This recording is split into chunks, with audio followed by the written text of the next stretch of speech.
बिस्मिल्लाहिर्रहमानिर्रहीम। अस्सलाम वालेकुम। मैं हूं एडवोकेट मोहम्मद इशफाक और आप देख रहे हैं मेरा YouTube channel just to law. आज हमने जिस टॉपिक पे बात करनी है वो है कि इंतकाल क्या होता है और ज़मीन का इंतकाल जो होता है वो कितनी इकसाम का होता है, उसकी तमाम टाइप्स को हमने इस वीडियो में डिस्कस करना है। तो वीडियो की डेप्थ में जाने से पहले अगर आप मेरे चैनल पे नए हैं तो मेरे चैनल को सब्सक्राइब कर लें ताकि आने वाली नई वीडियोस आपको मिलती रहें। अगर कोई बंदा कोई ज़मीन खरीदता है तो सबसे पहला जो अमल होता है वो ज़मीन की रजिस्ट्री करवाता है।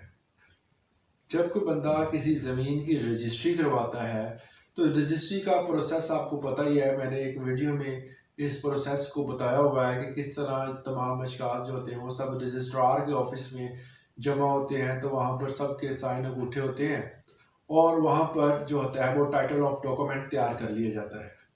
टाइटल ऑफ डॉक्यूमेंट तैयार करने के बाद जो होता है कि उसकी एक कॉपी जो होती है वो सब रजिस्ट्रार जो होता है वो पटवारी के पास भेज देता है या वो रिकॉर्ड सेंटर में उसकी कॉपी को भेज देता है।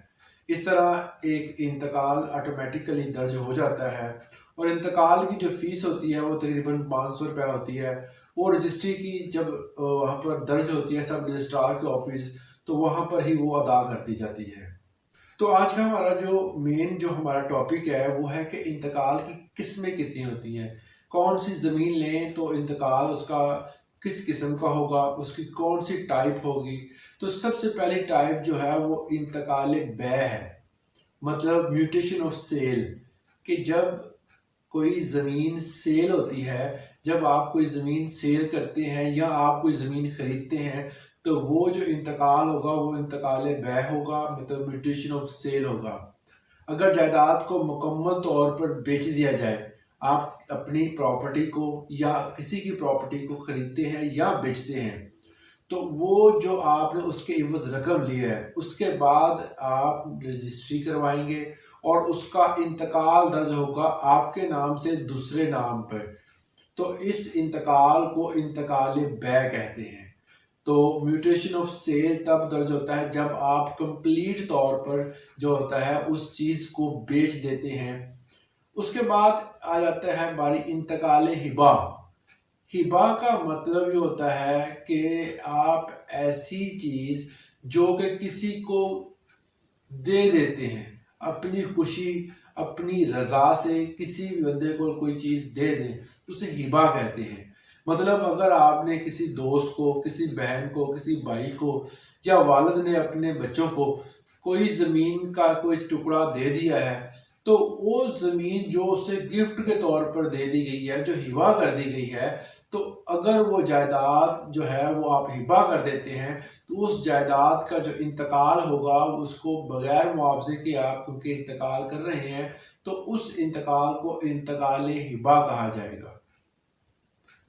तीसरी टाइप जो होती है वो इंतकाल तबादला होते हैं। मतलब दो भाइयों की अगर ज़मीन है, एक की जो है वो सड़क के दूसरे कोने पे है और दूसरी की दूसरे कोने पे है, या एक दूसरे के वहाँ कोई मामलात ऐसे हैं कि वो एक्सचेंज करना चाहते हैं, तबादला करना चाहते हैं, तो वो एक ज़मीन को बदले दूसरी ज़मीन और इस दूसरे के साथ जब एक्सचेंज करेंगे तो इस तबादले को जब इंतकाल की सूरत में दर्ज किया जाएगा तो इसका इंतकाल का नाम इंतकाल तबादला होगा। इसमें ज़मीन के बदले आप कोई चीज़ देंगे, ज़मीन का कोई हिस्सा देंगे और वो भी उसके नाम पर ट्रांसफ़र हो जाएगा और आपकी ज़मीन दूसरे बंदे के नाम ट्रांसफ़र हो जाती है। तो इसको इंतकाल तबादला कहते हैं। अब चौथे नंबर पर इंतकाल रहन।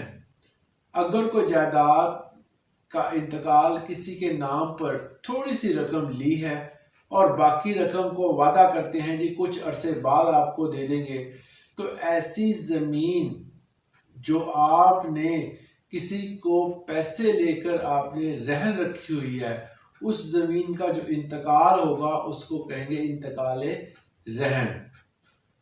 अब आपको दोबारा फिर मैं ये बात समझा दूं कि इंतकाल रहन, अगर जायदाद का इंतकाल किसी के नाम पर कोई थोड़ी सी रकम लेकर या कोई और चीज़ लेकर अर्जी तौर पर किया जाए तो इस इंतकाल को इंतकाल रहन कहते हैं। तो ये इंतकाल आम तौर पर जो बंदा करवाता है उसको जो है वो राहन कहते हैं। जो इंतकाल करवाने वाला है उसको राहन का नाम दिया जाता है।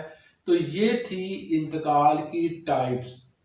इंतकाल ज़रूरी होता है जब भी आप कोई ज़मीन ले। इंतकाल का अगर लफ्ज़ी मतलब देखा जाए तो इसका मतलब होता है मुंतकिल होना। आमतौर पर इंतकाल कहते हैं जी फलां बंदा इंतकाल कर गया। यहाँ पर वो भी उसका अगर मतलब देखा जाए तो वो भी होता है कि एक जगह से दूसरी जगह बंदा कोई मुंतकिल हो गया है। तो यहाँ पर इंतकाल की टाइप्स हैं। पहली टाइप मैंने जो आपको बताई इंतकाल बै, दूसरी टाइप जो मैंने आपको बताई इंतकाल हिबा, तीसरी टाइप जो मैंने बताई आपको इंतकाल तबादला, चौथी टाइप इंतकाल रहन। उम्मीद करता हूँ आपने इन टाइप्स को अच्छी तरह समझ लिया होगा। इस हवाले से अगर आपके जहन में कोई क्वेश्चन है, कोई बात है तो आप मुझसे पूछ सकते हैं। वीडियो के एंड पे फिर अगर आप मेरे चैनल पे नए हैं तो मेरे चैनल को सब्सक्राइब करना मत भूलिएगा ताकि आने वाली नई वीडियोस आपको मिलती रहें। आज के लिए इतना ही, इजाज़त दें। अल्लाह हाफिज़।